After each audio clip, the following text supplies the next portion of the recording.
Sir এদিক দিয়ে আসুন। বসেন স্যার। দিশা কি আসছে রে? আপু, নতুন স্যার আসছে।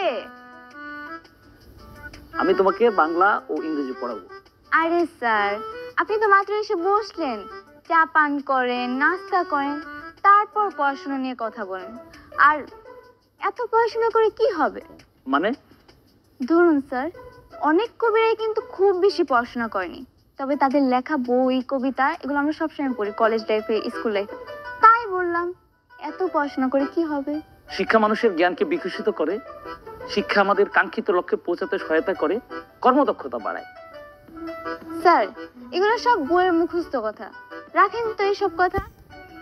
স্যার, আপনার কাছে আমি পড়তে পারি, তবে আমার একটা শর্ত আছে। শর্ত? কি শর্ত? শর্তটা হচ্ছে, আমার একটা সুন্দরী বোন আছে, তার দিকে একদম নজর দেওয়া যাবে না। তাই? তাহলে তোমার বড় বোনকে ডাকো তো, একটু তোমার বড় বোনকে দেখি। কেন? আমার বোনকে আপনি কেন দেখবেন? তোমার বোনকে যদি আমি এখন না দেখি বা না চিনে রাখি, তাহলে দেখা যাবে অচেনা হিসেবে আমি বারবার তাকাতে পারি রাস্তায় অথবা অন্য কোথাও দেখা হলে। আর যদি এখন চিনে রাখতে পারি, তাহলে আর হয়তো একবার তাকিয়ে আর তাকাবো না। এই কারণে। হ্যাঁ, আপনার কথায় যুক্তি আছে। ওয়েট। আপু, থামো থামো, ডাকা লাগবে। আপু, থামো থামো, ডাকা লাগবে। এই আপু, তাড়াতাড়ি আসো। হ্যাঁ, ডাকা লাগবে না। আপু। হ্যাঁ, থামো থামো, ডাকতে হবে না।